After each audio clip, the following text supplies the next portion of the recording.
අහිංසකවිය අහිංසක නිහනගම්බද තරුණියක් වන පෙහෙස ඇගේ පියාගේ අභාවයෙන් පසු පවුලේ වගකීම් කරට ගනී. නගරයේ නව රැකියාවක් සොයා යන ඇයට හමුවන්නේ දැඩි ස්වභාවයක් ඇති ජනමත් ව්‍යාපාරිකයෙකු වන කවිදු. ජීවිතයේ කටුක අත්දැකීම් නිසා ආදරයේ නැත් වී සිටින කවිදු පෙහෙසගේ අහිංසකකම හා කරුණාව නිසා පුදුමාකාර ලෙස වෙනස් වන්නට පටන් ගනී. නමුත් උන්ගේ ආදරයට කවිඳුදේ ඇතිතේ සිවනෙලි සහ සමාජ පන්ති බේදය බාධාවක් වී. කවිඳට නැවතත් ආදරය විශ්වාස කිරීමට පෙහෙසට හැකි වේද. කොළඹ නගරය උණුසුම් දුමාරය ඇගේ ඇස් පුරවන් තිබිණි. බස් රථයේ ගඳ සහ තෙරපීමෙන් පීඩා විඳි පෙහෙසත් වීදුරුවට හේතු වී සිටියේ තම පුංචි ගමට සමුදුම් වේදනාව හදවතේ තද කරගෙන. දැන් මෙයා ලොකුදු තාත්තා නැති අඩුව දැනෙන්න දෙන්න එපා. අම්මා ගැන බලාගන්න. පියා අවසන් වරට පැවසූ වදන් ඇගේ සවන්තුර දෝංකාර දුන්නේය. ඇත කඳුකුරේ සුළඟට හැදුණු හැට මිනියකට සහ සිමෙන්ති කුඩන්න මැද තනිවීම මහත් බියක් ගෙන දුන්නේය. වයස 23 පසුවන පෙහෙස සතුව තිබුණේ සාමාන්‍ය පෙර සමත්කම් සහ ගමේ ධර්මශාලාවෙන් ඉගෙනගත් පරිගණක දැනුම පමණි. ඇගේ බෑගය තුළ තිබුණේ මවගේ රතින් මැසූ ඇඳුම් කිරිපයක් සහ බිබිලී ගිය පියාගේ එකම ඡායාරූපයයි. අද ඇය ආවේ ආසිරේ සමූහ ව්‍යාපාරයේ සම්මුඛ පරීක්ෂණයකට. ඇය එම ආයතනය ගැන දන්නේ පුංචි පුවත්පතක පළ වූ දැන්වීමකින් පමණි. බස් නැවතුමින් බැසගත් ඇයි සිටියම බැලුවේ අසීරුවෙනි. උදෑසන හිරු රැසගේ සුදුමැලි මුහුණ මත වැටී තිබුණේ අහිංසක සිනහාවක් ඉතිරි කරමිනි. දසත විහිදුමු නිහල පෙළේ ගොඩනැගිලි අතරේ ආසිරේ දුෆිස් ගොඩනැගිල්ල දුටු වැඩිය හද ගැස්ම වේගවත් විය. එය ඇගේ මුලින් ජීවිතයටම වඩා ගුසුවයි ඇයට සිතිනි. එය මහත් බියකින් යුතුව ආරක්ෂක අංශය පසු කර ඉදිරියට ගියාහ. ඇව පිළිගැනීමේ කවුන්ටරේ වෙත රැගෙන ගියේ ස්වරූපී තරුණයෙකි. ඔබට වාඩි වෙන්න පුළුවන්. සියුසර් තව විනාඩි කිහිපයකින් පෙහෙස පුටුවක වාඩි වූවාය. ඇය වටපිට බැලුවේ තම ජීවිතයේ මෙතෙක් නැති සුඛෝපභෝගී බවකින් එම කාර්යාලයේ පිරී ඇති නිසාය. ඇගේ නම කැඳවන තුරු ඇගේ හැඳුම සහ සපත්තු හොමින් ඇත්දැයි බැලුවාය. සම්මුඛ පරීක්ෂණ කාමරයට ඇතුළු වූ ඇය හිස එසවුවේය. එම කාමරයේ විශාල වීදුරු මිසයක් අසල වාඩි වී සිටියේ ඇය මෙතෙක් දැක ඇති කඩවසම්ම පුරුෂයා විය යුතුය. ඔහු කවිඳ සූරිය බණ්ඩාරය. ඔහුගේ දැස්වල තිබුණේ හිස් බවක් සහ ගල් ගැසුණු ස්වභාවයකි.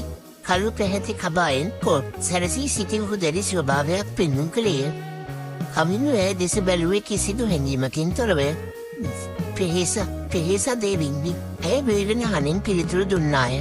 මිස් පෙහෙස, ඔබ මේ ආයතනයට අයදුම් කර තිබෙනවා. නමුත් මට පෙනෙන්නේ ඔබේ සිදුසුකම් අපගේ අවශ්‍යතා සමග නොගැලපෙන බවයි. ඔබට කිසිදු නගර අත්දැකීමක් නැහැ. ඔබට යන්න පුළුවන්. කවිඳ ඇය දෙස බැලුවේ නැත. ඔහු ඇගේ අයදුම්පත මෙසේ මත තබා නැවතත් පරිගණකයේ දෙසට හැරුණේය. පෙහෙසගේ හදවත එක මොහොතින් කැඩී ගියාසේ ඇයට දැනුනි. කොළඹ නගරය හැවර්ෂණයකින් ප්‍රතික්ෂේප කළක් මෙනි. කඳුළු ඇගේ දෙනෙතේ පුරවා ගත්තද දැත් ඒවා පාලනය කරගත්තේය. එය මහත් අමාරුවෙන් කතා කළාය. කවිඳ කෝපයෙන් හිස එසවුවේය. මම ජුවා යන්න කියලා මිස්ටර් හේස. මම දන්නවා සර් මට අත්දැකීම් නැති බව. ඒත් මගේ තාත්තාට මේ ළඟදී ඇයට වචන පිට කරගන්නට නොහැකි විය. මට මේ රස්සාව හරිම වැදගත් සර්. මම ලැහැස්ති සතයක පඩියක් නැතුව හරි මාසයක් වැඩ කරන්න. මගේ හැකියාව ඔප්පු කරගන්න මට ටික අවස්ථාවක් දෙන්න සර්. කවිඳුගේ දැඩි දැස්වලට එම අහිංසක දගැපත් හන දරාගත නොහැකි වූවා විය හැකිය. ඔහු නිශ්ශබ්ද විය. ඔහුගේ දැඩි සිත තුළට ඇගේ කඳුළු සිවනැලි කෙමෙන් කාන්දු වන්නට විය. කවිඳු කෙවින්දුගේ දැඩි සිතට ඇගේ කඳුළු බලපෑවේ යම් අන්දමකිනි. එය කෝපයක් මව ගැඹුරු කම්පනයකින් ඔහු කිසිදා දැක නැති තරම් අහිංසක ඔහුට බෙදපත් වීමක් පෙහෙසක් යන ඔහුට දැනුනි. මාසයක කඩියක් නැති පරීක්ෂණ කාලයක්. හරි, මම ඔබට අවස්ථාව දෙන්නම්. කවිඳු අවසානයේ පැවසිය. ඔහුගේ හඬෙහි කිසිදු උණුසුමක් නොවිය. නමුත් මාසය අවසානයේ ඔබ අපගේ ප්‍රමිතීන්ට අනුකූල නොවහොත් ඔබට වහාම පිටව යාමට සිදුවන බව මතක තබා ගන්න. කණියක් ගැන නැවත කතා කරන්න එපා. පෙහෙසගේ මුහුණ ෂණයකින් ආලෝකවත් විය. ගොඩක් ස්තුතියි සර්. මම ඔබට පොරොන්දු වෙනවා මම මහන්සි වෙනවා කියලා. ස්තුතියි කීමෙන් වැඩක් නැහැ. වැඩෙන් ඔප්පු කරන්න කවිඳ සීතලෙන් කීවේය. ඔබේ ලේකම්වරය වූ අමන්දා ඇයට අවශ්‍ය ලියකියවිලි ලබා දී කාර්යාලයේ නීති රීති පැහැදිලි කළාය. පෙහෙසට වැඩි කිරීමට ලැබුණේ ආසිරි සමූහ ව්‍යාපාරයේ ප්‍රධාන ගබඩා කළමනාකරුගේ සහකාව ලෙසිනි. ඇගේ කාර්යය වූයේ දිනපතා ගබඩා දත්ත පරිගණක ගත කිරීම සහ ලේඛන කටයුතු නිවැරදිව පවත්වාගෙන යාමයි. පළමු සතියේ පෙහෙසට අතිශයින්ම දුෂ්කර විය. ක්‍රමයෙන් නිස්කලංක බවට හුරුව සිටි අයට නගරයේ වේගවත් බව දරා ගැනීමට අපහසු විය. ආයතනයේ සිසු සේවකයන් අය දෙස බැලුවේ ගම්බද තැනැත්තියෙක් ලෙසිනි. ඔවුන් ඇගේ හැඳුම සහ කතා විලාසය ගැන රහසින් සිනස්සෙන බව හැයට දැනුනි. ඒ අහිංසකාවේ හිතාගෙන ඉන්නේ කොහේවත් නැති ගමකින් ඇවිත් මෙහි ලොකු රස්සාවක් කරන්න පුළුවන් කියලාද. කවින සර්කුච්චර ඉක්මනට ගියාව අයින් කරයිද බලමු. එක් සේවිකාවක් තවත් සේවිකාවකට රහසින් පවසනවා හැයට ඇසිනි. පෙහෙසා වේදනාව ඉවසාගෙන වැඩ කළාය. ඇය සතුව තිබුණේ මහන්සිය සහ උත්සාහය පමණි. පරිගණක දත්ත ඇතුළත් කිරීමවලදී ඇය ඉතා ඉක්මනින් වැරදි හඳුනාගත්තාය. ඇගේ කාර්යය තුළ වූ පැහැදිලි බව සහ නිර්වන්ධයතාවය ගබඩා කළමනාකරු වන ජගත්ගේ අවධානය දිනාගත්තේය. මිස් පෙහෙසක් ඇත්තටම ඔබ හොඳට වැඩ කරනවා. මේ වගේ නිවැරදි දත්ත මාස ගානකින් මට ලැබුණේ නැහැ. ඔබ කොහොමද මේ වැරදි මෙච්චර ඉක්මනට හොයාගත්තේ? ජගත් ඇවින් විමසුවේ කුදුමේනි. සර් මම හිස්තැන් නැති කුටස් වෙනම ෆිල්ටර් කරලා ඊට පස්සේ දින වකවානු බලලා නැති වූ දත්ත නැවත පරීක්ෂා කළා. ඒක ටිකක් ලේසි. පෙහෙසා ලැජ්ජාවෙන් යුතුව සිනාසුනාය. ඇගේ සාර්ථකත්වය ගැන තොරතුරු ක්‍රමයෙන් කවිඳගේ මේසය වෙතද ගමන් කළේය. සමසක කාර්යාලයේ සියල්ලුම පිටත්ව ගිය පසු පෙහෙස තවමත් වැඩ කරමින් සිටියාය.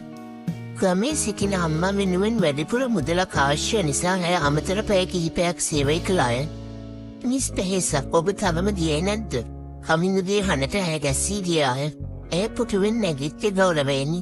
මම මේ වාර්තාව අවසන් කරන ගමන් සර්. මේක හෙට උදේට අවශ්‍ය වෙනවා. කවිඳු ඇගේ මේසය වෙත පැමිණ පරිගණක තිරය දෙස බැලුවේය. එහි තිබුණේ පරිපූර්ණ ලෙස සකස් කළ දත්ත පත්‍රිකාවකි. ඔබේ පරීක්ෂණ කාලය තවම ඉවර නැහැ නේද? ඔහු ඇසුවේය. නැහැ සර්. තව දවස් 10ක් තියෙනවා. කවිඳුගේ මුහුණේ තිබූ දැඩි බව මදකට පහව ගියේය. ඔහු සිතුවේ ඇය හිම්බත් වී පලා යනු නැතයි කියාය. නමුත් ඇය සැබෑ උත්සාහයෙන් වැඩ කර ඇති බව ඔහුට පෙනිනි. හරි. ඔබ යන්න. වැඩ ඕන ඇවට වඩා කරන්න එපා. මට අවශ්‍ය නිර්වද්‍යතාවය මිසක් වෙහෙසකර බව නොවේ. ඔහු එසේ කියා ආපසු හැරුණේය. එදින රාත්‍රියේ ගෙදර යද්දිත් පෙහෙසට දැනුනේ යම්කිසි බරක් අඩු වූවක් මිනි. ඇයට දැන් කොළඹ නගරයේ විතරම් බියකරු වූයේ නැත. කමින්න සූරිය බණ්ඩාර කේවින්ද සෝරිය අබෑන්ඩර වයස 32කි. ඔහු කඩවසම් ධනවත් සහ දැඩිය.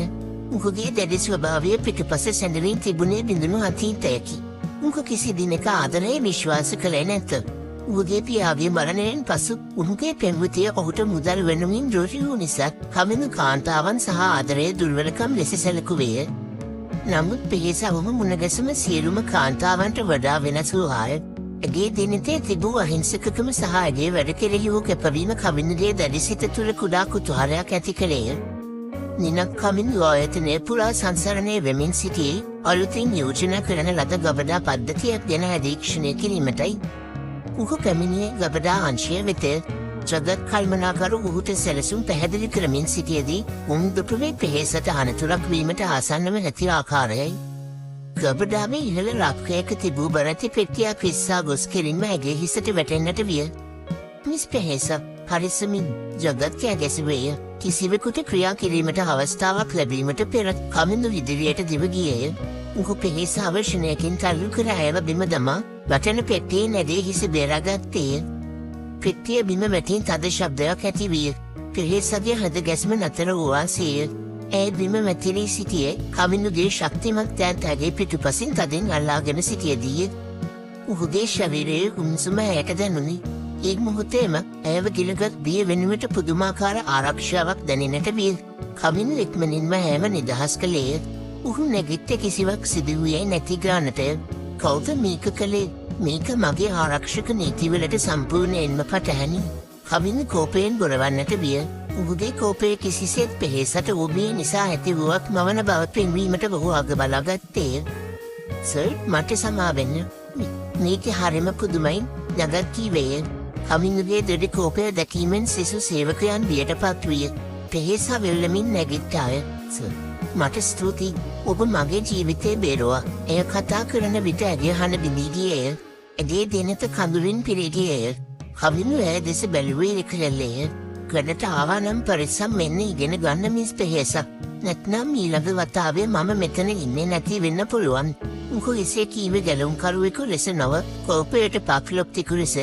නමුත් පෙහෙස දැන සිටියාය උම බාහිරෙන් කුතරම් රළු බවක් පෙනුවත් උහුමගේ ජීවිතය ගැන සැලකිලිමත් වූ බව. ඉදින සවස කාර්යාලයෙන් පිටත්ව ගිය පසු පෙහෙසගේ සිතේ තිබුණේ එක් සිතුවිල්ලක් පමණි. තීක්ෂණ උහු මිනස්. උහු තුළින් මාතකින රළු බව පිටුපස කරුණාවන්ත හදවතක් තිබෙනවා. ඇගේ සිතට රින්දාගත් හමිඳුගේ රූපය ඇගේ අහිංසක සිහින තුළට ඇතුළු විය. ඊළඟ දවසේ කාර්යාලයේදී කවිඳුගේ හැසිරීම සම්පූර්ණයෙන්ම වෙනස් වී තිබුණි. මුහු පෙරට වඩා රළු සහ කෝපාවිෂ්ඨ ස්වභාවයක් පෙන්වුවේ පෙර දින සිදු වූ අනතුරෙන් තමා කම්පනයට පත් වූ බව සඳවා ගැනීමට උත්සාහ කරන්නක් මෙනි. පිහිසක් මුහු දෙස බැලුවේ ගෞරවයෙන් මිශ්‍ර වූ භක්තියකිනි. මුහු තම ජීවිතයේ බේරාගත් මොහොත කිසිදා අමතක නොවන මතකයක් විය. දින කිහිපයකට පසු පිහිසගේ පරීක්ෂණ කාර්යය අවසන් විය. ඇගේ දත්තවාර්තා නිරවද්‍යතාව සහ කැපවීම දුක ජොගත් කළමනාකරු ව්‍යවස්ථිර සේවයට පත් කරන ලෙස කවිඳුට නිර්දේශ කළේය. කවිඳු නිල ලිපියට අත්සන් කරන විට ඔහුගේ දෙකම් මමන්දා පුදුමයින් ඇසවායන් සර් ඔබ සාමාන්‍යයෙන් මේ වගේ තීරණවලදී සෑහෙන වෙලාවක් ගන්නවනේ. ඒව කෙලින්ම ස්ථිර කළා. කවිඳු හිස එසවුවේ නැත්ත. ඇගේ වැඩ නිරවද්‍යයි. මම නිරවද්‍යතාවයට විතරයි මිල දෙන්නේ. වෙනත් ප්‍රශ්න නැහැ සර්. පෙහෙසට ස්ථිරපත්වීම ලැබුණු විට ඇගේ හැස් කඳුරින් පිරිදියය. ඒට අවශ්‍ය වූයේ වහාම ගමේ සිටින මවට කතා කරමී ශුභ ආරංචිය පැවසීමටයි. නමුත් ඇයට කාර්යාලයේදී මුහුණදීමට සිදුවූ ගැටලු තවමත් අවසන් වී තිබුණේ නැත්ත. ආයතනයේ සේවිකාවක් වූ ශලිනී කවිඳුට සමීප වීමට උත්සාහ කළ අතර ඇය පෙහෙසගේ සාර්ථකත්වයට දැඩි ඊර්ෂ්‍යාවකින් පසු වූවාය. දැන් අරගමේ කෙල්ල ස්ථිර සේවකයෙක් වුණාද? කවිඳු සර්ගේ සිත දිනාගන්න ගයා මොනවද කරන්න කියලා අපිට තේරෙනවත් ශලිනී හිතාමතාම පෙහෙසට හැසෙන සේකීවාය. පෙහෙසට මේ චෝදනා දරාගත නොහැකි විය. ඇය රහසේම කඳුළු පිසදාගත්තාය. මට සමාවෙන්න. මට ඕන උනේ මේ රස්සාව විතරයි. මම කාටවත් කරදරයක් කළේ නැහැ. ඇය ශලිනීට පැවසුවාය. අහිංසකාවේ ඔයාගේ රඟපෑම හරිම ලස්සනයි. ශලිනී උපහාසයෙන් සිනාසුනාය. මේ අතරේ කාර්යාලය තුළ ඇවිදගෙන කවිඳුට ශලිනීගේ උපහාසාත්මක සිනහව සහ පෙහෙසගේ දුක්බර මුහුණ දැකගත හැකි විය. නිශ්ශලිනී ඔබට කිරීමට වැඩ නැත්නම් මම ඔබට ලොකු වැඩ කොටසක් පවරන්නද? නැත්නම් මව්පාදූප කතා කරන සේවකයන් මේ ආයතනයට අවශ්‍ය නැහැ. කවිඳුගේ හඬ දිගුරුමක් සේ කාර්යාලය පුරා පැතිර ගියේය. ශලිනීගේ මුහුණ සුදුමැල විය. එය වහාම තම වැඩ මේසය වෙත ගියාය. මිස් පෙහෙසක් කවිඳු රළු ලෙස හැමතුවේය. ඔබේ වැඩ ගැන අවධානය යොමු කරන්න. මේ වගේ බොළඳ දේවල් ගැන කරදර වෙන්න එපා. යන්න. උහුගේ වචන රළුවත් උහුගේ ක්‍රියාවන්ගේ නොයට දැනුනේ ආරක්ෂාවකි. කවිඳු තමා වෙනුවෙන් පෙනී සිටි බව ඇයට අවබෝධ විය. උහු නොදැනුවත්වම ඇයට කවුලක රැකවරණය ලබා දුන්නාසේය. කවිඳු කෙරෙහි පෙහෙසගේ හිතේ තිබූ ගෞරවයේ ක්‍රමයෙන් සියුම් ආදර හැඟීමක් බවට පත්වෙමින් තිබුණි. ඇය දැන සිටියේ නැත. ඇගේ අහිංසක දෙනෙත් දිහා බලද්දී කවිඳුගේ දෙරි සිත තුලක් යම්කිසි වෙනසක් සිදුවෙමින් පවතින බව. පෙහෙසගේ ජීවිතයේ ප්‍රධානම ගැටලුව වූයේ ඇගේ නව නවතැනයි. ඇයට ලැබුණු පළමු වැටුපෙන් කොටසක් ගමේ අම්මට ඇවීමට සිදු වූ නිසා කොළඹ නගරයේ හොඳ නවතැනක් සොයා ගැනීම අසීරු විය. ඇය නතර වී සිටියේ දුරස්ථ ප්‍රදේශයක වූ කුඩා පැරණි කාමරයක. එක් දිනක් සවස කාර්යාලයෙන් පිටව යන විට හදිසියෙම කොළඹට දැඩි වර්ෂාවක් හදා වැටුණි. වැස්ස කෙතරම් තද වීද ඇයට බස් නැමතුම වෙත පයින් යාමට නොහැකි විය. අනේ දෙවියනේ දැන් කොහොමද යන්නේ? පෙහෙස කල්පනා කළාය. ඇතින් කරු පැහැති සුකෝපභෝගී මෝටර් රථයක් ඇය වෙතට ළඟා විය. කවිඳුගේ රියදුරු වාහනය නැවැත්තුවා. කවිඳු වීදුරුව පහත් කළේය. මිස් පෙහෙසක් මේකෙන් යන්න බැහැ. කොහෙටද යන්න ඕනේ? මම ඔයාව බස් නැවතුම ළඟින් දාලා යන්නම්. පෙහෙසා වික්ෂිප්ත විය. නෑ සර් මට කරදර කරන්න බැහැ. කරදරයක් නෙවෙයි. මම යන්නේ ඒ පැත්තටමයි. නගින්න. උහුගේ හඬහි වූ අධිකාරී ස්වභාවය නිසා ඇයට තවදුරටත් ප්‍රතික්ෂේප කිරීමට නොහැකි විය. ඇය පසුපස අසුනට නැග්ගාය. ඇය සිටියේ තදින් තෙමීගෙන. ඒ මොහොතේ මෝටර් රථය තුළ තිබූ සුවඳ විලවුන් සුවඳ සහ උණුසුම ඇගේ ගම්බද සරල ජීවිතයට වඩා බෙහෙමින් වෙනස් විය. ඔබේ හැඳුම් තෙමයා සීතල ඇති කවිඳු කීවේය. ඔහු දැස් පාරෙන් ඉවතට ගත්තේ නැත. ටිකක් විතර කමක් නැහැ සර්. ඔබ කොහෙද ඇත්තටම ඉන්නේ? ඔහු හදිසියේම ඇසුවේය. ඇන් නිවස තිබෙන පැරණි පටුවීදියක නම කීවාය. කවිඳුගේ නම ඇසුව විට පුදුමයට පත්විය. ඒ ප්‍රදේශයේ ආසිරි සමූහ ව්‍යාපාරයේ සේවකයෙකුට නවතැන් ගැනීමට සුදුසු තැනක් නොවන බව ඔහු දැන සිටියේය. මිස් පෙහෙසක් ඔබ වෙනත් තැනක් හොයාගන්න ඕනේ. ඒ ප්‍රදේශයේ තනි ගැහැණු ළමයෙකුට සුදුසු නැහැ. විශේෂයෙන්ම රාත්‍රී කාලයේදී. මට දැනට වෙනත් තැනකට යන්න අමාරුයි සර්. පළමු පඩියෙන් ගෙදරටත් සල්ලි ආවා. මේ කාමරේ විතරයි දැනටම මට දරාගන්න පුළුවන්. ඇය ලැජ්ජාවෙන් යුතුව කීවාය. කවිඳු නිශ්ශබ්ද විය. ඇගේ ඕව්‍යාංශභාවය සහ අසරණකම ඔහුට තදින්ම දැනෙන්නට විය. මුදල් ගැන කතා කරන්නේ නැතුව තමාගේම ජීවිතය අනතුරේ දමාගෙන ඇය මෙතරම් දුරක් පැමිණ ඇත්තේ මව වෙනුවෙන් බව ඔහුට අවබෝධ විය. හිට උදේට මාව හමුවෙන්න කවිඳු කෙටියෙන් පැවසිය. සර්, මම ඔබට වෙනත් නවාතැනක් සොයන්න උදව් කරන්නම්. මට මේ ගැන කතා කරන්න අවශ්‍යයි. ඔහු එයට උදව් කළේ ඊදයි පෙහෙසට තේරුණේ නැත. එය දයාවද නැතිනම් ඔහුට දැනුණු වගකීමක්ද? කෙසේ වෙතත් ඔහුගේ යෝජනාව ඇය ප්‍රතික්ෂේප කළේ නැත. ගොඩක් ස්තුතියි සර්. ඇය මෝටර් රථයෙන් බසින ගමන් කීවාය. ප්‍රෙස්ස තවමත් නොනැවතී එද හැලමින් තිබුණි. පෙහෙස තම කුඩා කල්පත වෙත දූ ගියාය. ඇය පිටුපසින් කවිඳුගේ මෝටර් රථයේ හඳුවේ නොපෙනී ගියේය. නමුත් ඇගේ හදවතේ බාලෝකය තව තවත් වැඩි වී තිබුණි. පසුදා උදෑසන පෙහෙසක් හිටියේ මහත් නොසන්සුන්කමකිනි. කවිඳු කියවිඳු සර්ට තමාගේ පෞද්ගලික ජීවිතයේ ගැටලු ගැන කතා කිරීමට සිදුවීම ඇයට ලැජ්ජාවක් සහ බියක් ගෙන දුන්නේය. කවිඳු ඇයව කැඳවුවේ ඔහුගේ කරයාලයට නොව දිවා ආහාරයෙන් පසු වූ විවේක කාලයේදීත් ගොඩනැගිල්ලේ ඉහළම මහලේ තිබූ වීදුරු බිත්ති සහිත කුඩා විවේකාගාරයකට. එතැනින් මුළු කොළඹ නගරයම දැකගත හැකි විය. කවිඳු කෝපි කෝපයක් සමග ඇය දෙසට හැරුණේය. මිස් පෙහෙසක් ඇය මේ තරම් බය වෙලා වගේ ඉන්නේ. නැහැ සර්. මම ඇය බේරෙන හැනෙන් කීවාය. ඔබේ නවතැන් ප්‍රශ්නය ගැන කතා කරමු. ඔබ ඉන්නේ කොහොමද කියලා මම ඊයේ දැක්කා.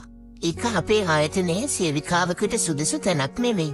මගේ පෞද්ගලික ආරක්ෂාව යටතේ තිබෙන නවතැන් ගොඩනැගිල්ලක හිස් කාමරයක් තිබෙනවා. එය ආයතනයට සමීපයි, ආරක්ෂිතයි. ඔබට කැමති නම් ඒකට මාරු වෙන්න පුළුවන්. පෙහෙස පුදුමයටපත් වූවාය. සර්, මට ඒකේ කුලිය ගෙවන්න බැරි වෙයි. කවිඳු සංසුන්ව සිනාසුනේය. ඔහුගේ සිනහව දුලබ දෙයක් වූ නිසා එය ඇයව තවත් පුදුමයටපත් කළේය. මම දන්නවා ඔබ ගෙදරටත් ආධාර කරනවා කියලා. මේක ආයතනයේ සේවක සුබසාධන වැඩසටහනක් ලෙස සලකන්න. ඔබ කළ යුත්තේ මාසිකව කුඩා මුදලක් ගෙවීම පමණයි. තිරියේ මම දරන්නම්. සර්, මම ප්‍රතික්ෂේප කරන්න එපා මිස් පෙහෙස. මම ඔබට මේ අවස්ථාව දුන්නේ ඔබගේ කැපවීම නිසයි. ඔබ අනතුරේ සිටිනවා දකින්න මට බැහැ. ඔහුගේ හන නැවතත් දැඩි ස්වභාවයක් ගත්තේය. ගොඩක් ස්තුතියි සර්. මට කියන්න වචන නැහැ. ඇගේ දිනෙත් නැවතත් කඳුලින් පිරිදියේය. කඳුළු නතර කරන්න මිස් පෙහෙස. ඔබ දුර්වල නැහැ. ඔබේ අහිංසකකම ඔබේ ශක්තිය කරගන්න. දැන් යන්න. අද සවස ඔබේ බඩු බාහිර අධිය මාරු කරන්න රියැදරෙක් එනවා. ඔහු සමග යන්න. ඔහුගේ නියෝග පිළිගැනීමට ඇය දැනී සිටියාය. පෙහෙස කවිඳුට සමුදී පිටත්ව යන. විට කවිඳු වීදුරුව දෙස බලා කල්පනාවක නිරත විය. ඔහු මෙතරම් උදව් කරන්නේ ඒ දැයි ඔහුටම තේරුණේ නැත. ඔහු හිතුවේ ඔහු ඇගේ අසරණකම ගැන දයානුකම්පාවෙන් කටයුතු කරනවා කියාය. නමුත් ඇත්තටම එය හදවතේ රෝපණය වූවලු බීජයක් බව ඔහු දැන සිටියේ නැත. නව නවාතැන පැරණි කාමරය සමග සසඳන විට සුරංගනා ලෝකයක් බඳු විය. එය කුඩාබද පිරිසිදු ආරක්ෂිත සහ සියලු පහසුකම් සහිත විය. එදින සවස පෙහෙසට උදව් කිරීමට පැමිණි රියදුර ඇයට නව කාමරය පෙන්වා දුන්නේය. ඇය තම බඩු බාහිර අධිය කාමරයට දමාගෙන මහාම මවට කතා කළාය. දැන් යාට හොඳට ඉන්න පුළුවන් නේද දරුවෝ? එගේ මම සතුටින් ඇසුවාය. අම්මයි, මට දැන් ගොඩක් ආරක්ෂිතයි. කවිඳු කළ උපකාරය ගැන කතා කරන විට ඇගේ හදවත සතුටින් පිරිදියේය. පසුදා උදෑසන කාර්යාලයට යෑමට සූදානම් වෙමින් සිටියදී ඇගේ දොරට තට්ටු කරන හඬ ඇසුණි. එය දුර හැරයාය. එහි මහනේ සිටියේ කලිසමකින් සහ ටී-ෂර්ට් එකකින් සැරසී සිටි කවිඳුයි. ඔහු ඉතා සැහැල්ලු පෙනුමකින් සිටියේය.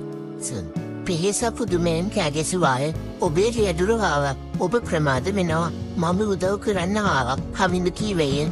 උහු අතේ කුඩා බෑගයක් විය. සර් ඔබ මේ ගොඩ නැගිරියේ. මම මෙතන ඉන්නේ. මේක මගේ පවුලේ නිවසක්. මම ඉන්නේ ඉහළම තට්ටුවේ. ගිය සතියේ මම මෙහෙට මාරු වුණා. මට හැමදාම අර දැවැන්ත නිවසේ ඉන්න බෑ. උමු කෙටියෙන් පැහැදිලි කළේය. පෙහෙසට විශ්වාස කිරීමට නොහැකි විය. ඇය සහ කවින්ම දැනකම වහලක් යට අසල්වැසියන් වී ඇත. මම සමාවෙන්න සර් මම මේක දැනගෙන හිටියේ නැහැ. කමක් නැහැ. නින්න මේවා තියාගන්න. මේවා මගේ සේවකයන් වෙනුවෙන් තිබෙන ගබඩාරේ තිබූ ඒවා. මොහු බෑගය ඇය අතට දුන්නේය. එහි තිබුණේ උදෑසන ආහාරය සහ තේ සඳහා අවශ්‍ය ලෝභ කිහිපයකි. සර් මේවා උන නැහැ. මම ඔබට කිව්වා ප්‍රතික්ෂේප කරන්න එපා කියලා. මිස්ටර් හේස දැන් ඉක්මන් කරන්න. ප්‍රමාද වුණත් මම දඬුවම් කරනවා ඔහු සිනාසෙමින් කීවේය. ඒ ඉතාමත් දුර්ලභ නම් තවවයන්ට සිනහවක් විය. දෙදෙනාම එකම රථයෙන් කාර්යාලයට යන විට පෙහෙසගේ හදවත වේගයෙන් ගෙවෙන්නට විය. කවිඳුගේ ඇසුර ඇගේ සිත තුළ පුදුමාකාර උණුසුමක් ඇති කළේය. ආදරයේ නැවත කිසිදා නොදකින බවට දිවුරා සිටි කවිඳු මේ අහිංසකාවියගේ කරුණාව නිසා ක්‍රමයෙන් වෙනස් වෙමින් සිටියේය. ඊවන මිකත් පුහුගේ දැඩි සිත තුළ ඇය වෙනුවෙන් කුඩා විදකුවෙන් මේ හමාරය. කවිඳු සහ පෙහෙස දැන් කාර්යාලයේ මිතුරන්ට වඩා සමීප විය. සෑම උදෑසනකම එකට ගමන සමහර සවස් වරුවේ කවිඳු විසින්ම ඇයට තම සුපිරි මුළුතැන්ඩේ කෝපි සදා දීම. මේ සියල්ල ආයතනයේ සේවකයන් අතර ඕපාදූප බවට පත්ව තිබුණි. ශාලිනිගේ ඊර්ෂ්‍යාව දවසින් දවස වැඩි විය. එක් රාත්‍රියක කවිඳු දැඩි වෙහෙසකින් යුතුව කාර්යාලයේ සිට ආපසු වෙන විට පෙහෙස විවේකාගාරයේ සිටියේ ගමේ අම්මා සමග කතා කරමින්ය. කවිඳුට වැහුණේ හැගේ දුක් බරහනයි.